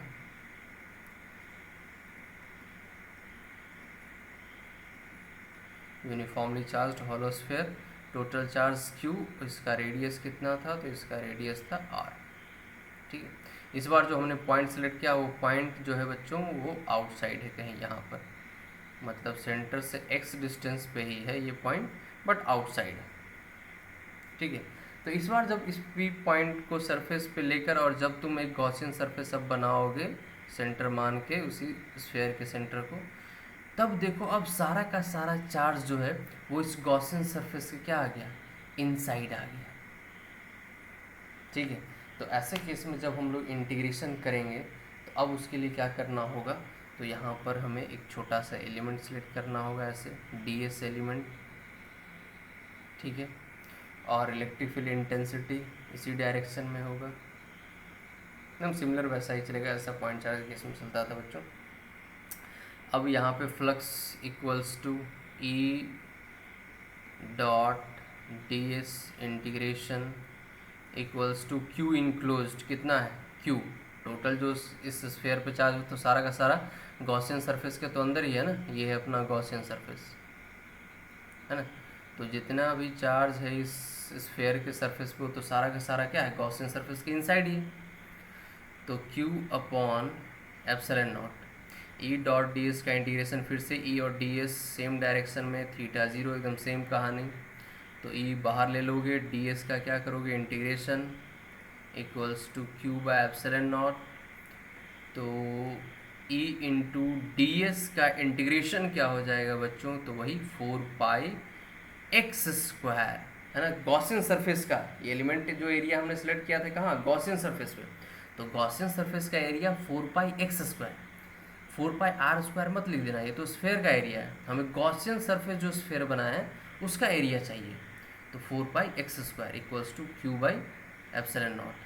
तो यहाँ से बच्चों आ गया electric field intensity equals to Q by 4 pi epsilon naught X square, exactly same आया जैसा पॉइंट चार्ज के लिए आता था, के क्यू अपॉन एक्स स्क्वायर, और ये x उस पॉइंट चार्ज से क्या होता था, डिस्टेंस। मतलब यहाँ कुछ वैसा आ रहा है कि जब तुम्हारा पॉइंट इस स्फीयर के आउटसाइड कहीं हो तो स्फीयर पे जितना भी चार्ज रखा है सबको सेंटर पे एज्यूम कर लो और पॉइंट चार्ज का फार्मूला लगा दो, वो जो पॉइंट है वो सेंटर से जो डिस्टेंस है ले लो, और के Q upon x square point charge का कॉन्सेप्ट यूज़ कर लो। मतलब जब पॉइंट आउटसाइड होता है स्फीयर के तो वहाँ पे जो कैलकुलेशन होता है वो कैसे करते हैं हम लोग, पूरे स्फीयर के चार्ज को सेंटर पे कॉन्सेंट्रेटेड मान लेते हैं और उससे डिस्टेंस देखकर और पॉइंट चार्ज का कॉन्सेप्ट यूज कर देते हैं, के क्यू अपॉन एक्स स्क्वायर। तो हॉलो स्फीयर के inside electric field intensity zero, कहीं भी किसी भी पॉइंट पे इनसाइड इंटेंसिटी जीरो। आउटसाइड पे इंटेंसिटी कैसे कैलकुलेशन करते हैं, तो के क्यू अपॉन एक्स स्क्वायर, मतलब जैसे पॉइंट चार्ज का कैलकुलेशन किया जाता है, मतलब इसको समझो मान लिया जाता है कि ये जो चार्ज जो इसके सरफेस पे यूनिफॉर्मली डिस्ट्रीब्यूटेड है वो इसके सेंटर पे ही रखा हुआ है, ठीक है, और के क्यू अपॉन एक्स स्क्वायर। अब इसका एक ग्राफ बनाया जाता है, electric field intensity versus x का ग्राफ, और x जो होता है सेंटर से डिस्टेंस, x क्या है बच्चों, distance from centre, distance from centre of sphere. तो अब एक ग्राफ बनाना होता है तुम्हें E versus x, electric field intensity versus x। Centre से जब हम आगे बढ़ते हैं तो कैसे इलेक्ट्रिक फील्ड इंटेंसिटी चेंज होता है वही तुम्हें दिखाना होता है इस ग्राफ में। तो आज ज़रा हम लोग बनाकर देखते हैं कैसा ग्राफ फॉर्म होगा।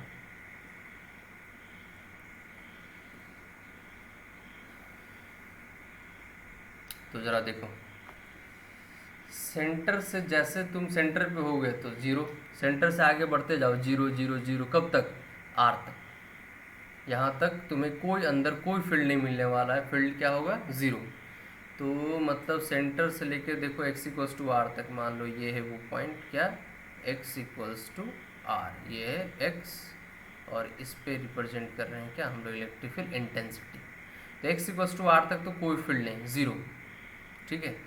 अब देखो x इक्वल्स टू आर से जैसे ही बाहर निकलेंगे, यदि हम x इक्वल्स टू आर पे सोचें तो x इक्वल्स टू आर पे फील्ड क्या हो जाएगा, तो इसके सरफेस पे, सरफेस के जस्ट आउटसाइड की बात करें हम, जस्ट आउटसाइड, तो उसके लिए तो पूरा का पूरा चार्ज अंदर हो गया, तो वहाँ पे कैसे निकाल दोगे, k Q upon r square concept लगा के, है ना। और इसके बाद जैसे ही तुम बाहर आगे बढ़ते जाओगे x बढ़ता जाएगा और फील्ड इंटेंसिटी क्या होता जाएगा, घटता चला जाएगा। तो इसका ग्राफ कुछ ऐसे ड्रॉ करते हैं, देखो इसके बाद यहाँ से ग्राफ शुरू होता है और ये ग्राफ तुम्हारा घटते घटते घटते घटते घटते, और ये जीरो कहाँ पर होगा जाकर, तो सोचो जीरो कहाँ जाकर होना चाहिए, x इक्वल्स टू इन्फिनिटी पे इंटेंसिटी क्या होगा, ज़ीरो। तो ये ग्राफ आगे जाके क्या हो जाएगा, एकदम पैरेलल हो जाएगा। तो ये जो पॉइंट है यहाँ पे, ये है तुम्हारा के क्यू अपॉन आर स्क्वायर, है ना, ये सरफेस वाला पॉइंट। इसके बाद इंटेंसिटी घटता शुरू हो जाता है और इधर ई जो है वो डायरेक्टली प्रोपोर्शनल है किसके, 1/x स्क्वायर के डायरेक्टली प्रोपोर्शनल है ई, इस वाले रीजन में, मतलब घटता जा रहा है इलेक्ट्रिक फील्ड इंटेंसिटी, ठीक है। ये है अपना ग्राफ का पोर्शन, ये जो तुम देख रहे हो, एक सेकेंड इसको थोड़ा ढंग से बना लो, पैराबोलिक ग्राफ हो जाएगा ना ये,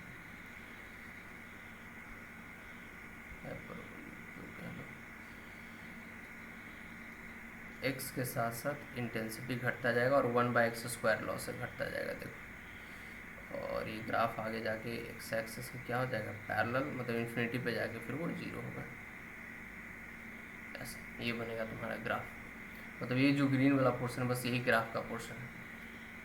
तो हॉलो स्फीयर के केस में ये ग्राफ हो गया और ये तुम्हारा कॉन्सेप्ट हो गया। हॉलो स्फीयर के इनसाइड इंटेंसिटी ज़ीरो, आउटसाइड कैसे कैलकुलेट करेंगे, तो उसको पॉइंट चार्ज मान के सेंटर पर रख दो और लगा दो पॉइंट चार्ज वाला कॉन्सेप्ट। क्लियर है?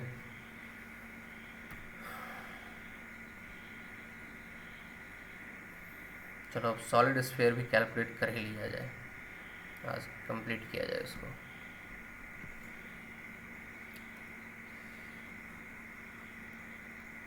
इलेक्ट्रिक फील्ड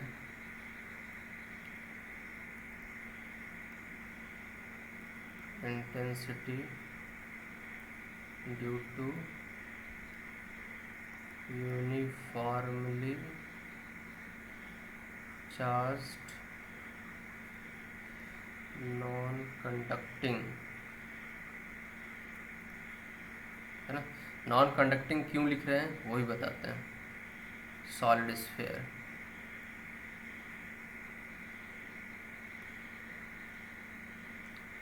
ये नॉन कंडक्टिंग बहुत ही इम्पोर्टेंट, यदि कंडक्टिंग लिख दे सारा कहानी बदल जाएगा। देखो कैसे बदलेगा, आ जाओ ज़रा समझते हैं उसको।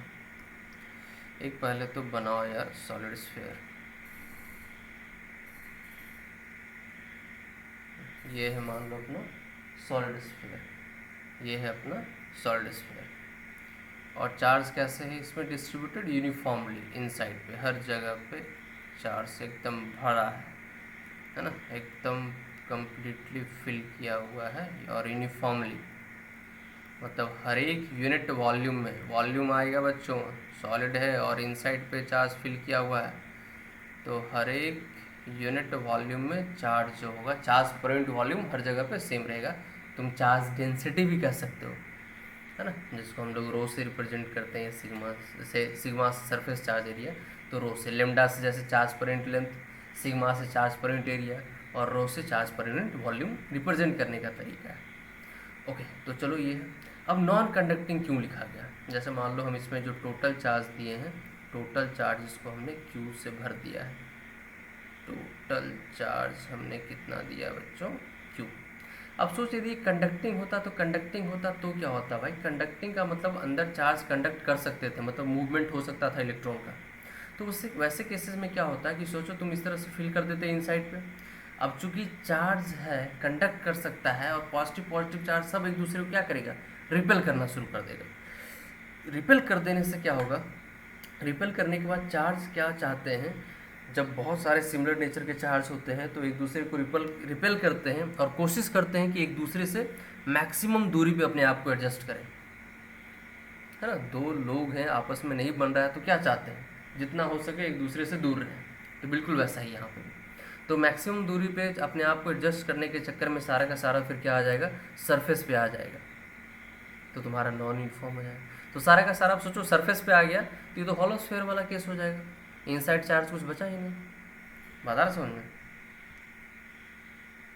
तो इसीलिए हम लोग नॉन कंडक्टिंग लिखते हैं, ताकि चार्ज जो है वो कंडक्ट करके सरफेस पे ना आए, है ना, नहीं तो फिर तो वो हॉलोस्फीयर वाला केस हो जाएगा। नॉन कंडक्टिंग होगा तभी इनसाइड जहाँ तुम चार्ज रखोगे वहीं पे वो अपना पड़ा रहेगा, कंडक्ट करके सरफेस पे नहीं आएगा। तो ये है कॉन्सेप्ट अच्छा है। तो चलो ये अपना solid sphere, total charge Q, radius इसका आर हो गया, ये इन्फॉर्मेशन दिया हुआ है, रेडियस कितना है आर। चार्ज डेंसिटी भी लिख सकते हो यार, चार्ज डेंसिटी, चार्ज डेंसिटी का मतलब चार्ज पर इंटू वॉल्यूम, इसको रो से रिप्रेजेंट करते हैं। चार्ज पर इंटू वॉल्यूम मतलब बच्चों क्यू बाई वॉल्यूम स्फीयर, बहुत बच्चों को तो वॉल्यूम स्फीयर भी नहीं पता होगा, 4/3 पाई आर क्यूब, ऐसा नहीं रखना है ना। तो ये हो गया बच्चों 3Q by 4 pi are cube, ये आ गया तुम्हारा चार्ज डेंसिटी, मतलब ये सब कुछ गिवन टर्म्स है। अब बात करते हैं कैलकुलेशन। तो कैलकुलेशन वैसे ही करना है, inside point and outside point, दो पॉइंट पे कैलकुलेशन होगा बच्चों। तो आ जाओ ज़रा केस 1 लेते हैं पहले, केस 1 जहाँ पे कि हम लोग इनसाइड पॉइंट पे कैलकुलेशन करेंगे, है ना। केस 1 कौन सा होता है, इनसाइड पॉइंट, और यही थोड़ा सा टफ भी है। इनसाइड पॉइंट मतलब x जो होगा लेस देन r होगा। तो आज वो ज़रा डायग्राम को फिर से बना ले अलग से, ज़्यादा अच्छा रहेगा। ये अपना सॉलिड चार्ज स्फीयर है ना, यूनिफॉर्मली चार्ज है हर जगह पर इंटू वॉल्यूम में चार्ज एकदम यूनिफॉर्म रखा हुआ है।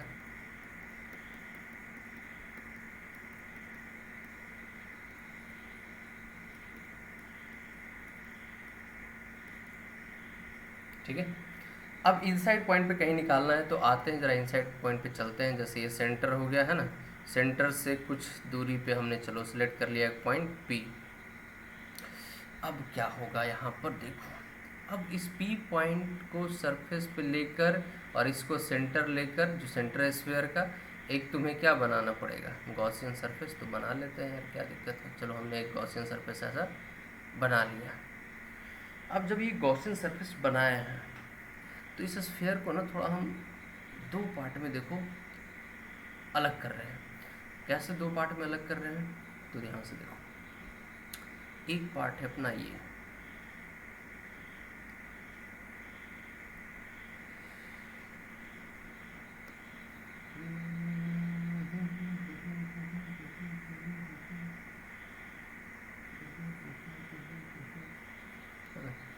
समझ में आ रहा होगा, इसमें कोई कन्फ्यूज़न हमें तो नहीं लगता है कि होना चाहिए अब तक तो बस डायग्राम बना रहे हैं। एक तुम्हारा ये वाला पोर्शन हो गया है ना, जो हमने गॉसियन सरफेस बनाया है उसके बाहर वाला पोर्शन, गॉसियन सरफेस के आउटसाइड का पोर्शन, गॉसियन सरफेस के आउटसाइड का पोर्शन। एक पोर्शन अपना गॉसियन सरफेस के इनसाइड का पोर्शन हो जाएगा। एक पोर्शन क्या हो जाएगा बच्चों, गॉसियन सरफेस के अंदर का पोर्शन, ये है ना। तो गॉसियन सरफेस के अंदर भी चार्ज है, बिल्कुल है, बिल्कुल है चार्ज। ओके, ये हो गया गॉसियन सरफेस के अंदर। और ये रेडियस वगैरह हमें पता है कि कितना है, क्योंकि पी पॉइंट हमने मान लो कि कितने डिस्टेंस पे लिया, तो पी पॉइंट हम मान लेते हैं कि पी पॉइंट हमने कितने डिस्टेंस पे लिया बच्चों, सेंटर से एक्स डिस्टेंस पे। तो ये है अपना वो पॉइंट पी और ये है अपना सेंटर, है ना। ओके, और ये जो डिस्टेंस है यहाँ से, ये डिस्टेंस कितना है, ये डिस्टेंस है बच्चों, एक सेकेंड, सेंटर से ये जो पी पॉइंट जहाँ पे हमें इलेक्ट्रिक फील्ड इंटेंसिटी कैलकुलेट करना है ना, वो पी पॉइंट कितने डिस्टेंस पे, एक्स डिस्टेंस पे, ये पॉइंट पी, ठीक है। उसी तरह से यहाँ भी उसी तरह से नोट कर दो, ये सेंटर, यहाँ पे पॉइंट बच्चों पी, और ये जो डिस्टेंस है पी पॉइंट का सेंटर से, ये है एक्स, मतलब रेडियस इस स्फीयर का हो गया एक्स। ओके, चलो यहाँ तक तो बात हो गया, समझ में आ गया। अब इस पी पॉइंट पे हमें क्या लिखना है बच्चों, इंटेंसिटी लिखना है। तो हमने जो ये टोटल चार्ज इंटेंसिटी जो होगा इलेक्ट्रिक फील्ड किसकी वजह से होगा, यही चार्ज की वजह से होगा। ये जो चार्ज है इसके आसपास, किसी भी पॉइंट पे इंटेंसिटी जो होता है उसके आसपास के चार्ज की वजह से ही तो होता है। और किसकी वजह से होगा भाई, बिल्कुल सही बात है, उसके आसपास की चार्ज की वजह से ही होगा। हाँ, बट अभी जो हम हॉलो स्फीयर देखें केस, उसमें ये देखें कि जब हम गॉसियन सरफेस बनाते हैं तो गॉसियन सरफेस पे जो पॉइंट पी हम सेलेक्ट करते हैं, उस पी पॉइंट पे जो इंटेंसिटी होता है वो गॉसियन सरफेस के अंदर प्रेजेंट चार्ज की वजह से होता है। गॉसियन सरफेस के बाहर के चार्ज की वजह से तो कोई फील्ड होता ही नहीं है। जैसे देख, फील्ड यहाँ पे जीरो क्यों हुआ, क्योंकि ये जो गॉसियन सरफेस हमने ड्रॉ किया इसके अंदर कोई चार्ज नहीं था। ये जो क्यू चार्ज था वो इस गॉसियन सरफेस के क्या था, आउटसाइड था। इसलिए इस क्यू चार्ज की वजह से पी पॉइंट पे इंटेंसिटी क्या हो गई, जीरो। बट वही जब तुम पी पॉइंट यहाँ सेलेक्ट किए तब ये चार्ज गॉसियन सरफेस के अंदर आ गया और इस पॉइंट पे इंटेंसिटी हुआ कितना, के क्यू बाई एक्स स्क्वायर। यही कॉन्सेप्ट यहाँ लगाना है। देखो, जब इस पोर्शन को तुम देखो, हमने इस टोटल चार्ज क्यू को दो भाग में डिवाइड कर दिया, एक जो गॉसियन सरफेस के अंदर है, एक जो गॉसियन सरफेस के बाहर है। मान लो इस चार्ज को हम Q1 कहते हैं और इस चार्ज को हम Q2 कहते हैं। मतलब ये Q1 प्लस Q2 जो है वो किसके बराबर है, Q के। तो इस Q1 चार्ज की वजह से P पॉइंट पे इंटेंसिटी क्या हो जाएगा बच्चों, Q1 चार्ज की वजह से P पॉइंट पे इंटेंसिटी क्या हो जाएगा बच्चों, जीरो हो जाएगा। क्योंकि ये Q1 चार्ज सारा का सारा चार्ज इस गॉसियन सरफेस जो कि P पॉइंट को लेकर हमने जो गॉसियन सरफेस बनाया है उस गॉसियन सरफेस के बाहर है। इसलिए इस चार्ज की वजह से P पॉइंट पे इंटेंसिटी क्या हो जाएगा, जीरो। तो P पॉइंट पे इंटेंसिटी सिर्फ किस चार्ज की वजह से होगा, जो इस गॉसियन सरफेस के अंदर है। गॉसियन सरफेस के अंदर कितना चार्ज है भाई, तो Q1 निकाल लेंगे कितना चार्ज है, सॉरी इसको Q2 माने थे ना, ये Q2 है। तो आ जाओ Q2 कैलकुलेट कर लेते हैं। कैसे करेंगे, बिल्कुल कर लेंगे। क्या हमें डेंसिटी पता है, चार्ज पर इंटू वॉल्यूम, बिल्कुल पता है। जब हमें डेंसिटी पता है तो हमें इस स्मॉल से स्फीयर जिसके अंदर टोटल चार्ज Q2 प्रेजेंट है उसका वॉल्यूम भी तो पता है। तो डेंसिटी इंटू वॉल्यूम क्या दे देगा, चार्ज दे देगा। डेंसिटी इंटू वॉल्यूम क्या देगा, चार्ज। भी यहाँ पे क्या है, ये वॉल्यूम, क्या है, वॉल्यूम। तो डेंसिटी है 3Q बाई 4πr³ और कितने वॉल्यूम का चार्ज चाहिए हमें, बस ये गॉसियन सरफेस के अंदर। तो गॉसियन सरफेस क्या है, एक स्फीयर है जिसका रेडियस x है, तो वॉल्यूम क्या हो जाएगा इसका भाई, 4/3πx³। अब देख यहाँ से 3 से ये 3 गया है ना, जो भी कैंसिल हो रहा है कैंसिल कर दे।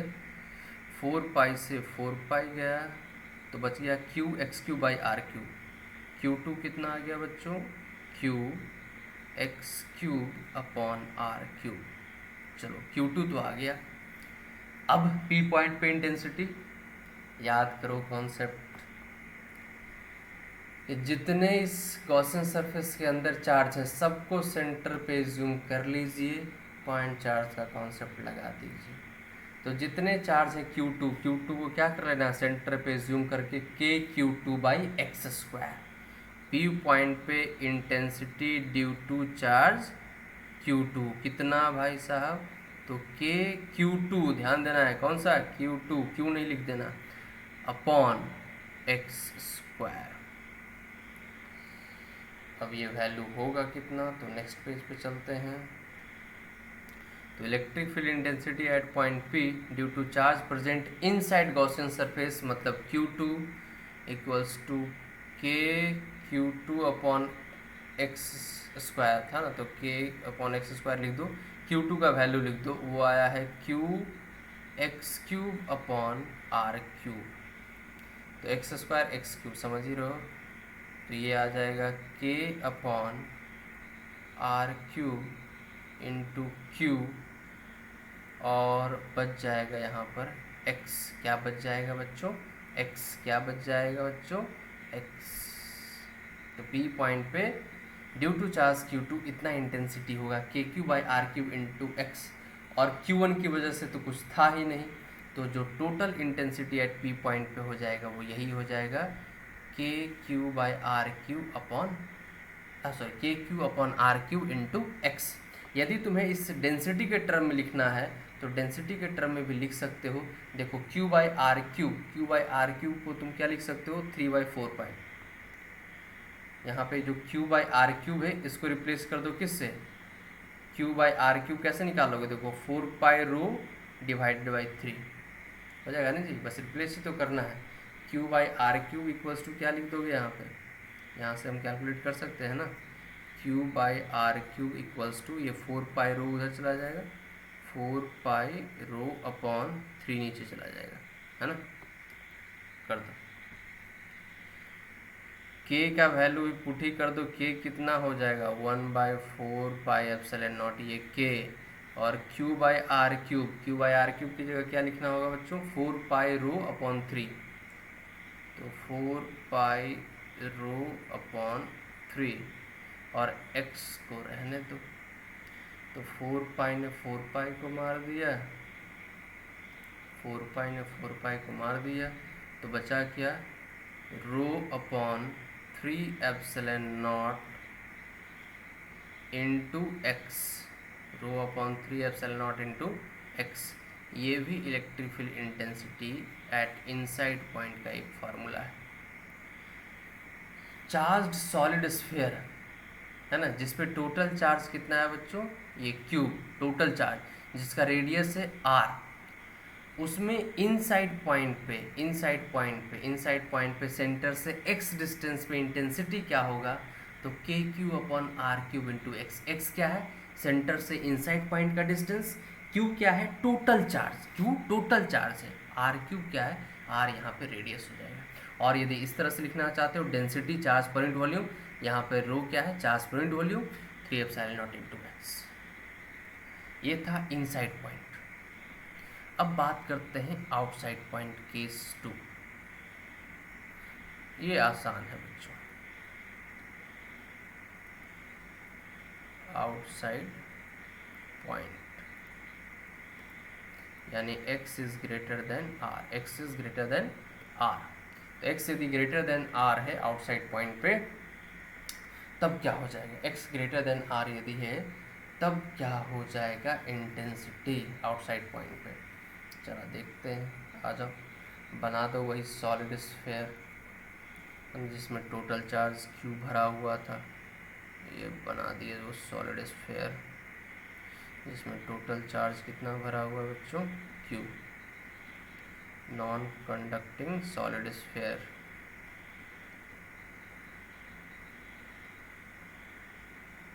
और इस बार जो पॉइंट लेना है वो पॉइंट क्या लेना है, इसके सेंटर से x डिस्टेंस पे ही होगा, बट आउटसाइड होगा। कहाँ होगा बच्चों? आउटसाइड। तो बस इसको सरफेस पे पी पॉइंट को लेकर और क्या बना देना है, गॉसियन सरफेस बना देना है। तो अब सारा का सारा चार्ज देखो इस सरफेस के क्या आ गया, गॉसियन सरफेस के इनसाइड आ गया। सारा का सारा चार्ज इस गॉसियन सरफेस के इनसाइड आ गया। तो टोटल चार्ज को क्या कर लेना है, सेंटर पे कॉन्सेंट्रेटेड एज्यूम कर लेना है। तो पी पॉइंट पे इंटेंसिटी क्या लिख दोगे, सिंपल वही पॉइंट चार्ज वाला कॉन्सेप्ट, के क्यू अपॉन एक्स स्क्वायर। तो आउटसाइड पॉइंट पे हॉलो स्फीयर सॉलिड स्फीयर दोनों केस में सेम, टोटल चार्ज जो क्यू है इसके अंदर है ना, टोटल चार्ज जो क्यू है उसको सेंटर पे कॉन्सेंट्रेटेड एज्यूम करके और सेंटर से डिस्टेंस देख लेना है, पॉइंट चार्ज का फॉर्मूला लगा देना है के Q upon x square. Inside पे होगा तो हॉलो स्फीयर में इनसाइड 0 होता है, सॉलिड स्फीयर में इनसाइड 0 नहीं होता है। क्या होता है, तो के Q by are Q into X या rho by 3 epsilon naught into X. तो रो बाई 3 एप्सिलॉन तो कांस्टेंट टर्म है, यहाँ से तुम ध्यान से देखो तो इस केस में E directly proportional to X है, inside E directly proportional to X और आउटसाइड जो ई है, ई आउटसाइड वो directly proportional 1 by X square के, और इनसाइड डायरेक्टली प्रोपोर्शनल किसके आया, एक्स के। तो इसका जब ग्राफ बनेगा, क्या करती है, अच्छा ठीक है आ जाओ, इसका जब ग्राफ बनेगा, ये तो किसका था बच्चों, ये हॉलो स्फीयर का था, ये किसका ग्राफ था, हॉलो स्फीयर। अब आधा सॉलिड स्फीयर का ग्राफ बनाते हैं। सॉलिड स्फीयर के केस में इलेक्ट्रिक फील्ड इंटेंसिटी और एक्स के बीच ग्राफ कैसा बनेगा,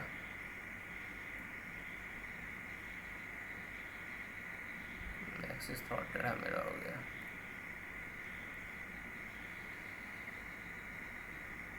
एक्स एक्सिस, ये वाई एक्सिस,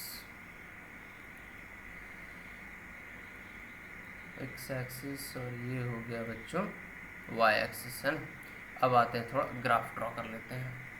तो ध्यान से देखें तो इनसाइड पॉइंट पे मतलब x इक्वल्स टू 0 से लेकर x इक्वल्स टू r तक इलेक्ट्रिक फील्ड इंटेंसिटी x के डायरेक्टली प्रोपोर्शनल है। तो E और x, ये y नहीं लिखना है इसको, ये इलेक्ट्रिक फील्ड इंटेंसिटी को रिप्रेजेंट करेगा, ये एक्सिस इलेक्ट्रिक फील्ड इंटेंसिटी को। तो x इक्वल्स टू 0 से लेकर x इक्वल्स टू r तक जो इंटेंसिटी है वो x के डायरेक्टली प्रोपोर्शनल। तो डायरेक्टली प्रोपोर्शनल का ग्राफ कैसा बनता है, एकदम ऑरिजिन से एकदम 45 डिग्री पे ऐसे बढ़ता जाता है, डायरेक्टली प्रोपोर्शनल सॉरी जब इक्वल होता है तो डायरेक्टली प्रोपोर्शनल कैसा होता है, एकदम ऑरिजिन से ऐसे straight line, y equals to mx का ग्राफ हो गया। ओके तो ड्रॉ कर दिया जाए बच्चों y इक्वल्स टू mx का एक ग्राफ, आ जाओ, ये y इक्वल्स टू mx है ना। ओके तो y equals to mx, E directly proportional to x का ग्राफ ड्रॉ हो गया। इसके बाद यहाँ के बाद क्या होगा है ना, इस पॉइंट के बाद क्या होगा, तो इस पॉइंट के बाद ज़रा सोचते हैं। ये तो पॉइंट कहाँ तक आया बच्चों, ये पॉइंट आया है x इक्वल्स टू r तक। After x equals to r मतलब आउटसाइड पॉइंट पे तो ध्यान से देखें तो बिल्कुल वैसा ही पॉइंट चार्ज की तरह ज्यूम करके, यानी 1 बाई एक्स स्क्वायर लॉ से डिक्रीज होगा।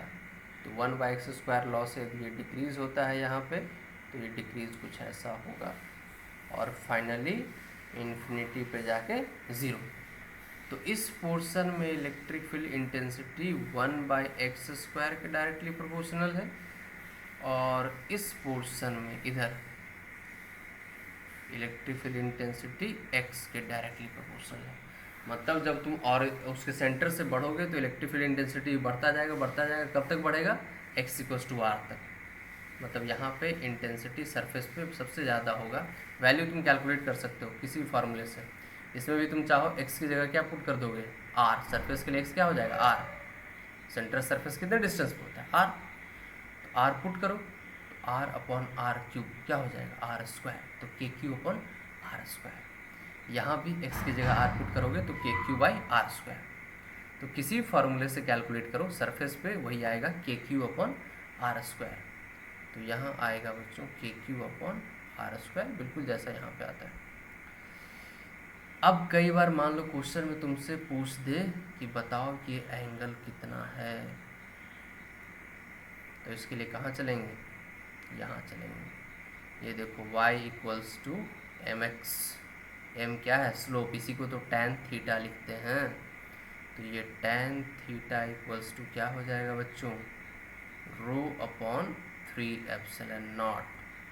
और यदि तुम इस फार्मूले को लेकर चलते तो ये m हो जाता है के Q by are Q, same ही आएगा दोनों का वैल्यू, के क्यू बाई आर क्यू। तो यदि तुमसे थीटा एंगल पूछा जाए तो इससे कैलकुलेट कर सकते हो कि थीटा एंगल कितना आ रहा है।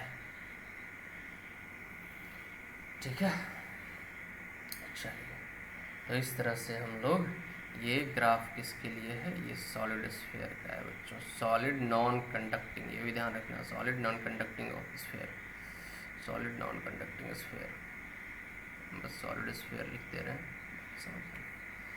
तो इस तरह से हम लोग गॉस लॉ का काफ़ी एप्लीकेशन देखें। अब नेक्स्ट लेक्चर जो हम बनाएंगे उसमें गॉस लॉ, एक सॉलिड एंगल का कॉन्सेप्ट आता है, उससे रिलेटेड और अच्छे लेवल के कुछ न्यूमेरिकल करेंगे। नेक्स्ट लेक्चर एक उसमें सिर्फ और सिर्फ न्यूमेरिकल होगा बच्चों, जिसमें electric flux, Gauss law, solid angle, इन सारे कॉन्सेप्ट को मिक्स करके और अच्छे लेवल के न्यूमेरिकल्स हम लोग नेक्स्ट क्लास में करेंगे। यहाँ तक तुम्हारा theoretical concept, overall numerical concept भी काफ़ी ज़्यादा क्लियर हो चुका है अब तक, बट उस क्लास को भी करना ज़रूरी, क्योंकि वहाँ पे थोड़ा अच्छे लेवल के न्यूमेरिकल करेंगे तो जो भी बचा खुचा कॉन्सेप्ट है, जो कुछ रिमेनिंग है, वो सारा उसमें क्लियर हो जाएगा। आज के लिए इस लेक्चर को यहीं पे ख़त्म करते हैं।